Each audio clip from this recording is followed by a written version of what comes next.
Greetings, sports fans. Welcome into a special Thursday edition of Noon Daily News Sports Chat. Probably going to notice a few technical changes here, hopefully better sound, and we apologize you have to look at these mugs in HD, but new camera, hopefully we look a little better. Moving up, yeah. Moving up in the world, yeah. This is a classic operation now. I'm Shane Lucas alongside the freshly rested Mike Hockett after his road trip to Humboldt last night. I guess that's where we'll start things off. Fall playoff or football playoffs underway. Kind of a disappointing finish to the Cardinal season. Yeah, they were in the playoffs for the first time since 2007, so obviously kind of a new experience for obviously everyone on the team and a lot of the fans. But yeah, it was not a good night for Newton. It was like a 2-hour bus ride there. They lost 42-3, so that had to be the bus ride home had to seem probably twice that long. But yeah, just not a game that really anyone expected. Going in, I thought they were kind of two evenly matched teams, just kind of looking at the stats and stuff. But Humboldt was really the better team from the get-go. They scored, I think it was on 6 of their first 7 drives, and the only one they didn't was the one that ended the first half with a missed field goal. They ended up with 475 yards of offense, kind of split pretty evenly between the run and the pass, which was just surprising, seeing as how well Newton's defense was playing down the stretch of the season. Just I think they gave up 9 plays of 20 yards or more, so just giving up a lot of big plays, which really was the thing they were doing the best at down the season, was limiting plays like that. And Newton's offense was moving the ball pretty well. They finished with almost 300 yards of offense, which was the season high, but they just couldn't really finish drives once they kind of got past midfield. It was just they would pick up first downs and then just kind of stall out. So real disappointing end for them, but I think what kind of Coach Ergenbright reiterated after the game was just how what people are going to remember about the season was how they turned things around after they were 1-4 and got that 4-game win streak to make the playoffs. So that was something I was going to say. Just it is a disappointment, but at the same time, the fact that it's disappointing that they just had a first-round playoff loss is probably a good thing, especially considering how things were at the beginning of the year. I mean, when they lost to Grinnell in the middle of the season, they were 1-4. I know this team morale had to be about as low as it can get, and then just kind of those seniors, they got really kind of let them at least make the playoffs like they did. So, and hopefully those underclassmen can kind of see what it takes to kind of get to the playoffs, and then we'll go from there. And then. Also in playoff action, we had 2 other teams. Linville Sully was the other one, coming off a district championship that they won the week before. They hosted Waco. Just it didn't seem like a dominant blowout win, but like they had the past 5 weeks. But another pretty solid win for those guys. Yeah, the Hawks are still rolling. For all intents and purposes. 28-8 was the final. They lost their 22, I think, quarter shutout streak. That was in the third quarter. They went up 28-0 in the first half, so they had pretty good cushion in the second half. Waco killed almost the entire third quarter on one drive, that scoring drive. So by the time they scored, it was all almost kind of said and done already for the Hawks. But they stuck to running the ball, tough defense, just kind of what's gotten them to where they are. They're going to be hosting Montezuma on Monday, which they played 2 weeks ago now. Right. Yeah. Won 21-0, so I know Montezuma, Linville Sully's pretty aware of them. They know what they can do, so a lot of the players, all the coaches are pretty excited about a rematch with them.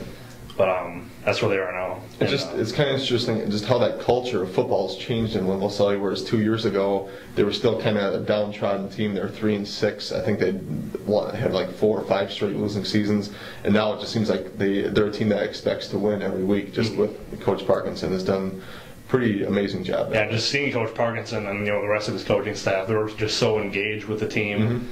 They're so into the game. One of the assistants, I couldn't see who was just giving it to one of the refs because they didn't get a measurement on the 4th down, and they thought it should have been a first. So just seeing how engaged they were, seeing Coach Parkinson in the huddle before and after the game, kind of how he interacts with the team, it was a lot of fun to watch. And they're definitely a more interesting team, or more interesting program from before I guess we were here, before I was here at least. So. And then the other team in action last night was PCM. Unfortunately, they didn't have a good night either, kind of like Newton. They lost 28-7 at Mid Prairie. It looked like they had to switch things up at quarterback. They had a freshman in there. Any thoughts on that? Logan Gilman was the man under center last night. Freshman kind of caught me by surprise. Probably caught a lot of people by surprise.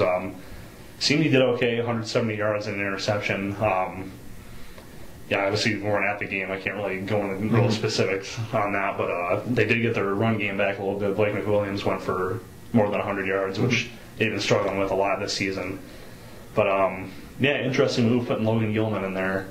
Probably going to set something up for next year. Sure. You know, he and Uhlenhop probably going to battle it out. But if he's saying they lost a few seniors, going to lose Nate Vanderwall, who was obviously second in the state in passing yards for a while before he got hurt. But they're bringing a lot of guys back from this team, and you know, Coach Bonnet is obviously going to be Coach Bonnet. He's going to keep working on him there. I think he's probably there to stay for a while. So. Right.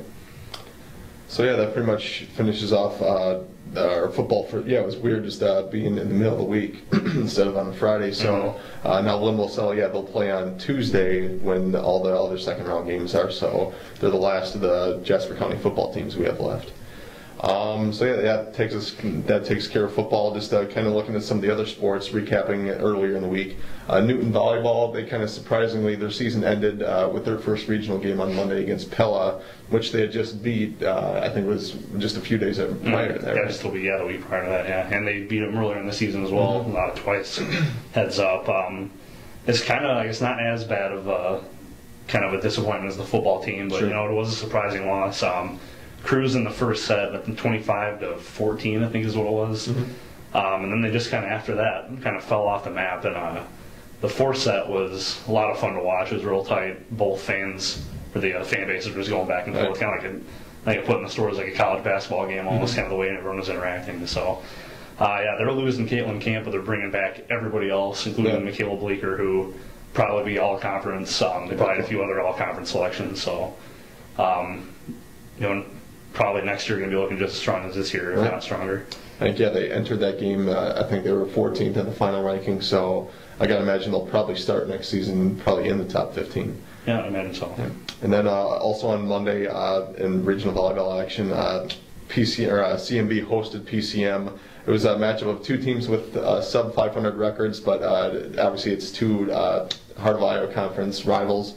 So, and they went at it the whole time. CMB ended up winning in 5 sets. They actually lost the first 2, and then they came back to win the next 3.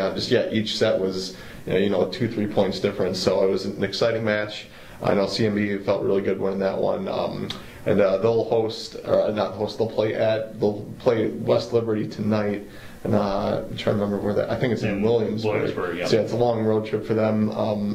Obviously, West Liberty's going to be favored in that one. They're a pretty good team, but CMB will, we'll see what they can do out there. Just at least they know they got to play at least one more match this season. Yeah, West Liberty, I believe, is ranked 8th in 3A, and they're 27-9. I remember is the record. And then also in volleyball, Linville Sully, they're still going. They had somewhat of an upset of sorts on Tuesday. They beat BGM. They swept BGM, and BGM had actually swept Linville Sully just about, I think it was about a week earlier. So a real good revenge game for Linville Sully, knocking them off. I think now it's into the Class 1A regional semifinals.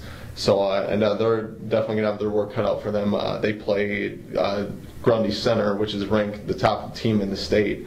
They'll play them on Friday in Tama at Meskwaki High School. So, obviously, Grundy Center, they're going to be a big favorite in that game. But, Linville Sully's another team where, they've won 2 playoff games, so they got to be feeling pretty good about that. And more, I guess, getting into postseason state, technically, cross country coming up. Yeah. We got Newton.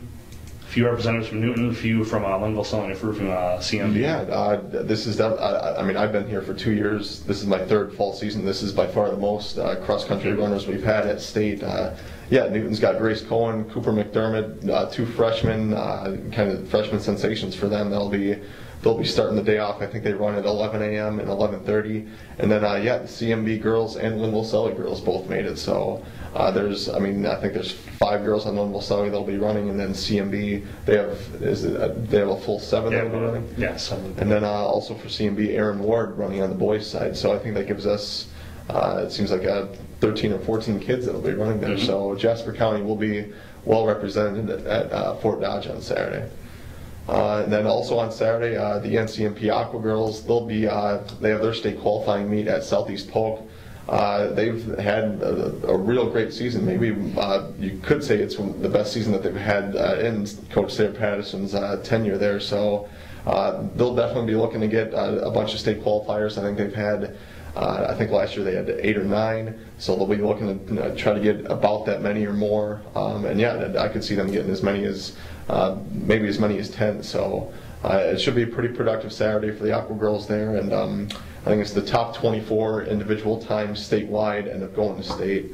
So yeah, and I think they're going to have a pretty good meet there. Mm-hmm. And that pretty much takes care of our prep slate. Other than that, it's homecoming for the Cyclones Saturday. They're hosting Baylor. And then the Hawkeyes, coming off of kind of an embarrassing loss to Penn State, they're going to try to bounce back. They play, I think it's at Northwestern. So yeah, it'll be another, obviously a lot of college and prep stuff going on Saturday. It'll be a pretty good weekend. Mm-hmm. Yeah, 2 must-win games for the Cyclones and Hawkeyes there. Mm-hmm. And yeah, that about does it for us. Obviously, what we've been talking about, busy weekend coming up. Be sure to go out there and support whoever your team is. Probably see us out there too. So in the meantime, stay dry, stay warm.